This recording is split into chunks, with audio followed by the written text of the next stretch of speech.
Secundaria tercer grado. Matemáticas. Multipliquemos los esfuerzos, no seamos negativos.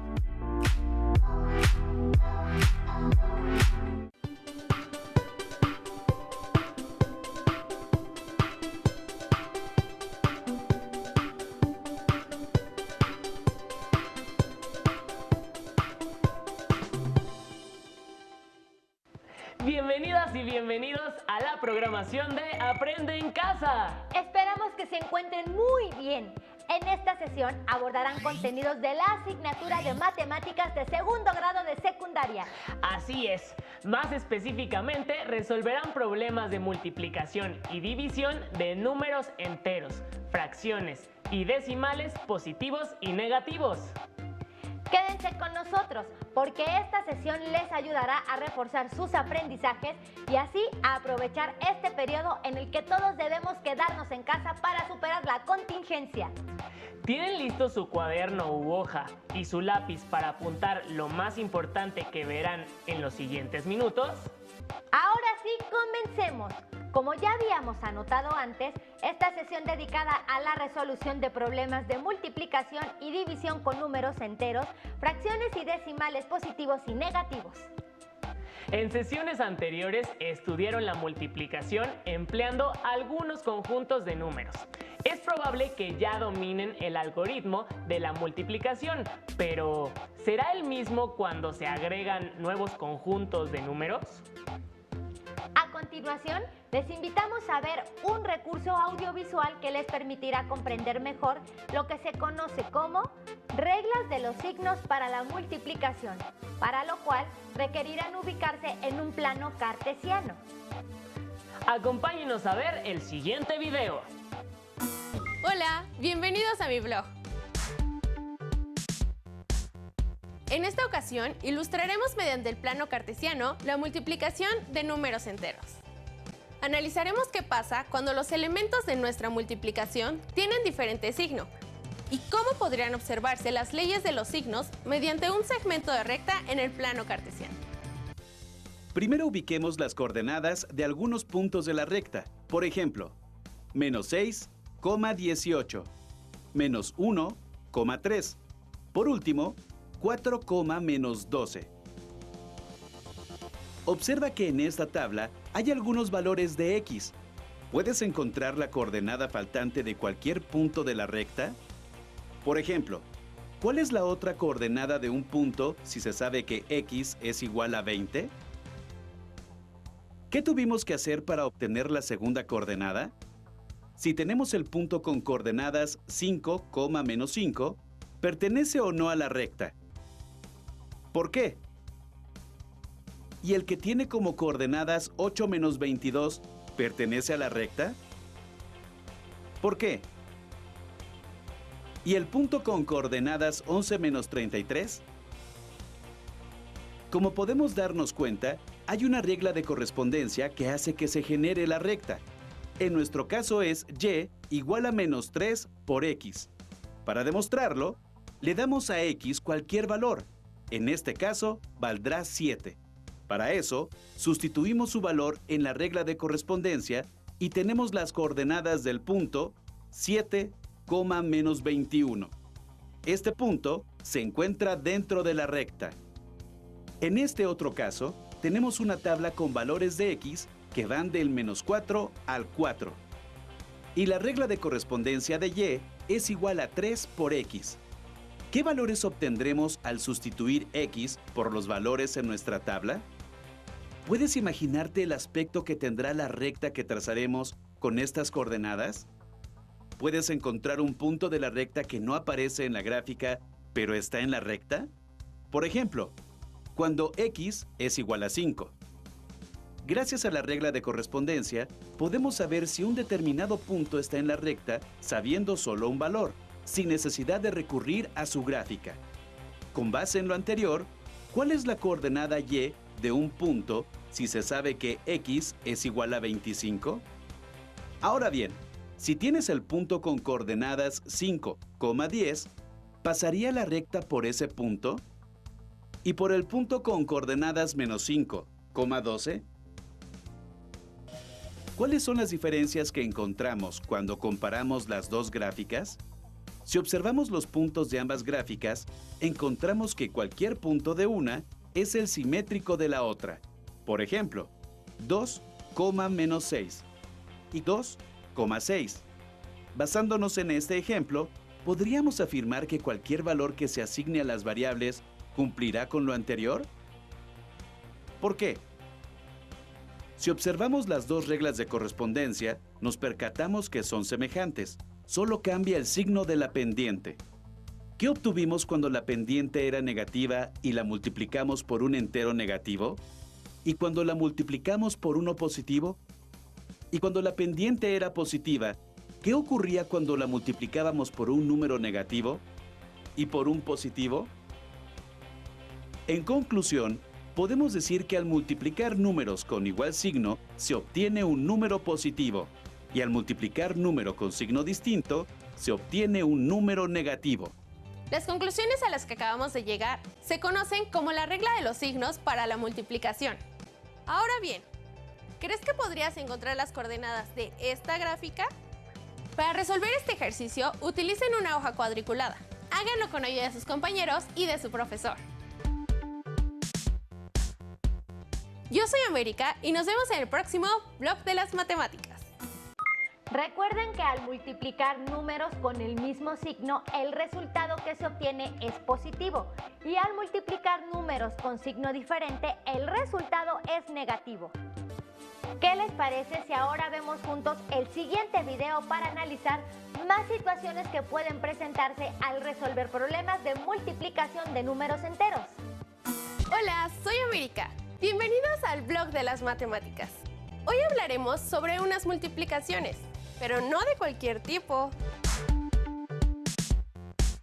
¿Qué pasaría si usáramos números negativos? ¿El resultado sería negativo o positivo?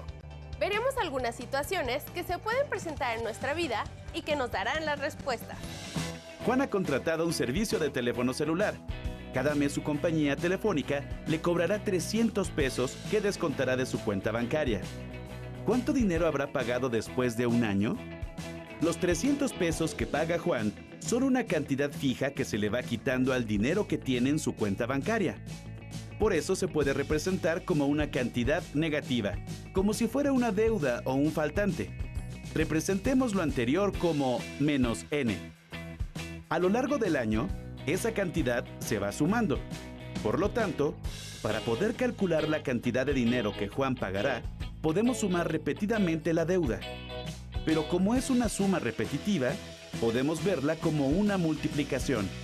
Es decir, Juan multiplicará la cantidad mensual por el número de meses para saber a cuánto ascenderá su deuda. El resultado debe ser una cantidad negativa, ya que representa una deducción o pérdida de dinero de la cuenta bancaria de Juan. Así que, en este caso, se hace la siguiente operación. Por lo tanto, Juan ha gastado 3,600 pesos, o en otras palabras, tiene menos 3,600 pesos en su cuenta bancaria. Hemos ilustrado que al multiplicar un número positivo por uno negativo, se obtiene un número negativo. ¿Qué ocurriría si cambiamos el orden de estos términos? Es decir, ¿y si multiplicamos un número negativo por uno positivo? Analicemos esta situación. En el edificio de Ana, se destinan a la semana 125 litros de agua de la cisterna para regar el jardín del edificio. ¿Cuánta agua se utilizó en 20 semanas? Al analizar las cantidades, vemos que los 125 litros son una merma al agua que llega a la cisterna del edificio de Ana. Al realizar el cálculo de cuánta agua se utilizará, representamos esta cantidad con un número negativo, ya que es una pérdida, y lo multiplicamos por las 20 semanas. Por lo tanto, hay una pérdida, representada por un número negativo, de 2,500 litros. Analicemos lo que acabamos de hacer en las dos actividades anteriores. En la primera, el segundo factor de la multiplicación es un número negativo y el producto resulta ser negativo. En la segunda, el número negativo es el primer factor y también el producto resultó ser negativo. Lo anterior se puede representar de la siguiente forma. Pero, ¿qué pasaría si las dos cantidades de la multiplicación son negativas? Veamos la siguiente situación que ilustra este caso. Pedro solía comprar 150 pesos en refrescos al mes. Sin embargo, para cuidar su salud, ha decidido dejar de consumir refresco. ¿Cuánto dinero ha dejado de gastar en 5 meses? Lo primero que hacemos para resolver el problema es analizar los datos que tenemos. La cantidad que gastaba Pedro la representaremos con un número negativo. Los 5 meses en los que se abstuvo de consumir refresco los podemos representar también como un número negativo, ya que en ese periodo no hizo ninguna compra. Una vez planteada la operación, la resolvemos, lo cual da como resultado 750. Ahora bien, si el gasto que Pedro hacía se representó como una cantidad negativa, entonces la cantidad que no gastó resulta ser un ahorro, de modo que debe representarse como un número positivo, ya que es lo contrario a un gasto. Por lo tanto, los 750 pesos se deben representar como una cantidad positiva. Lo anterior es una ejemplificación de que el producto de dos cantidades negativas da como resultado una positiva. Podemos resumir lo anterior de una manera muy simple. Cuando los factores tienen los signos contrarios, el producto será negativo. Cuando tienen el mismo signo, el producto será positivo. A esto se le conoce como la regla de los signos para la multiplicación. No me queda más que invitarlos a la próxima emisión del Blog de las Matemáticas. ¡Hasta luego! Como pudieron ver en el video, hay situaciones de pérdidas o deudas que pueden asociarse a un número negativo. ¿Conocen otras situaciones que pueden representarse con números negativos?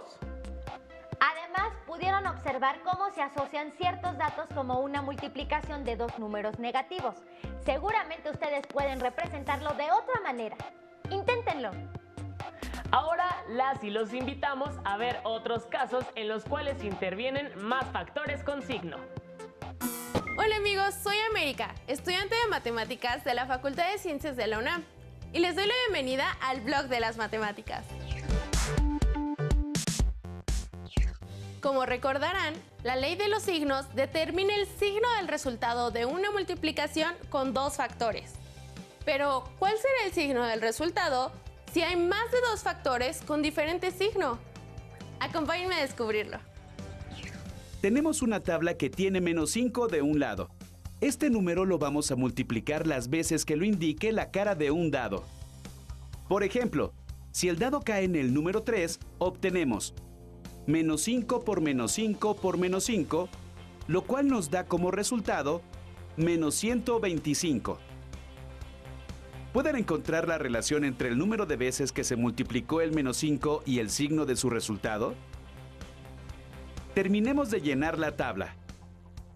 ¿Y ahora pueden encontrar la relación?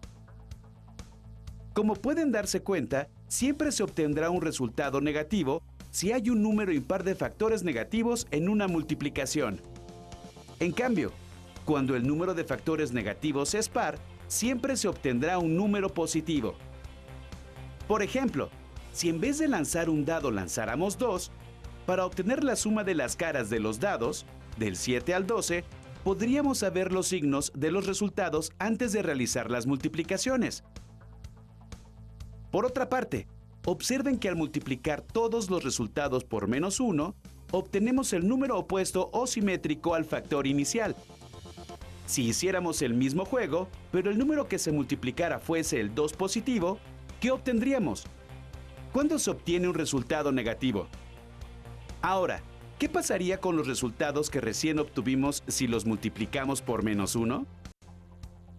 Pueden poner pausa al video para que completen todas las tablas y comenten las respuestas con su maestro y sus compañeros de grupo. Ya vimos cómo cambia el signo del resultado de acuerdo con la cantidad de factores negativos que se tengan en la multiplicación. Pero, ¿qué pasa en el caso de la división? Veámoslo con el siguiente ejemplo.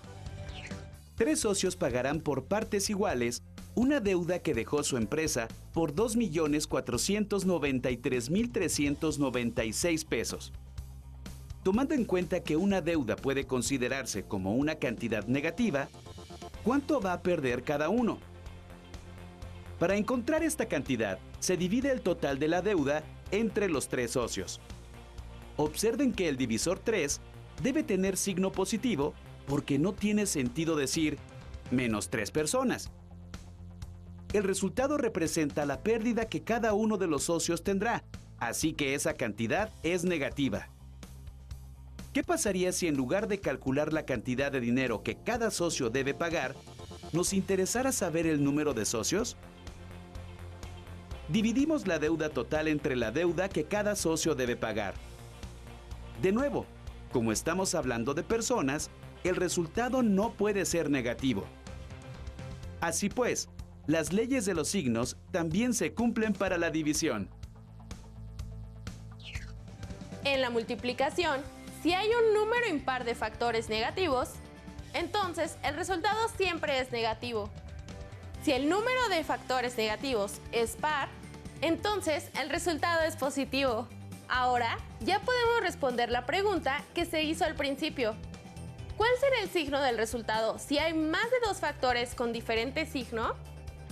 También para el caso de la división, si uno solo de sus elementos, el dividendo o el divisor, es negativo, entonces el cociente es negativo.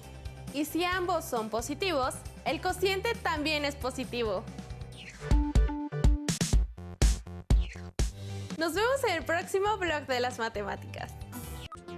Para saber más sobre este tema, les recomendamos leer el libro El hombre que calculaba, del escritor y matemático Malva Tahan.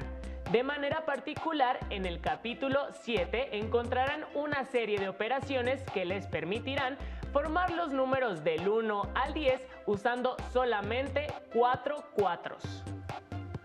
Bien, pues hemos llegado al final de esta sesión. No olviden seguir la programación de Aprende en Casa. Los esperamos en la siguiente sesión de la asignatura de Matemáticas, segundo grado de secundaria. ¡Hasta la próxima!